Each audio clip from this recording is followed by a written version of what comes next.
chimimba watipa, kama chekete watipweteka.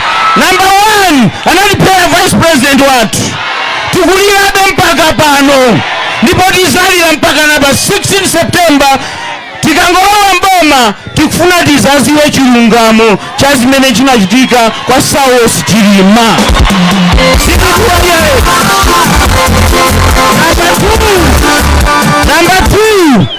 Number 2 Dibibiwaye musamvere manifesto wa Chikangawa ngabodza sananenepo chilungamo akuti muberekane ndiye mwana sanabadwe amberekale 450,000 mbava zokha chakwera azipita ndipo akuchoka. Chachiwiri nimafuna nimuyankhe atupere tukuziwa kuti wapasidwa ndrama ndi a Congress, tukuziwa ndiwe agent wa Chikangawa Party. Usipanga kampeni yako osachula za ife utisiye.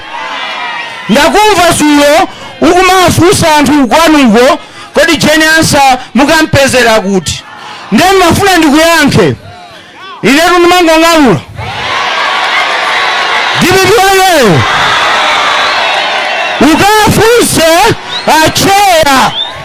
ukafuse acheya amene ali bambo ako kuti Jenyansa munampanga inuyo promote to the high court judge munampezera kuti.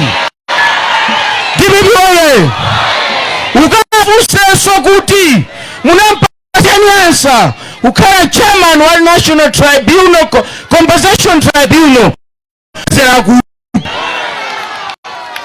mwana uja akulira ndi mkozo wake pachatu amataka uza amathawa ulendo uno watibero satawe tifutike limos tinjoye limos koma profesa kuwina tikuwa mboma maprogramu osaboma usanjoya nawe we atupere. Dibibiwaye abale anga kuendesa boma zimafunika maturity. Profesa Afabita Mutalika watibweresera nzimayi Jenyansa, nzimayi amene ma president atatu Bagiri Maremu Bingu komanso APM akhala kumpasa maudindo akulu. Ndi nzimayi akhaye Malawi muno amene akhala pa Attorney General mkulu wa malamulo kuboma ndi Jenyansa.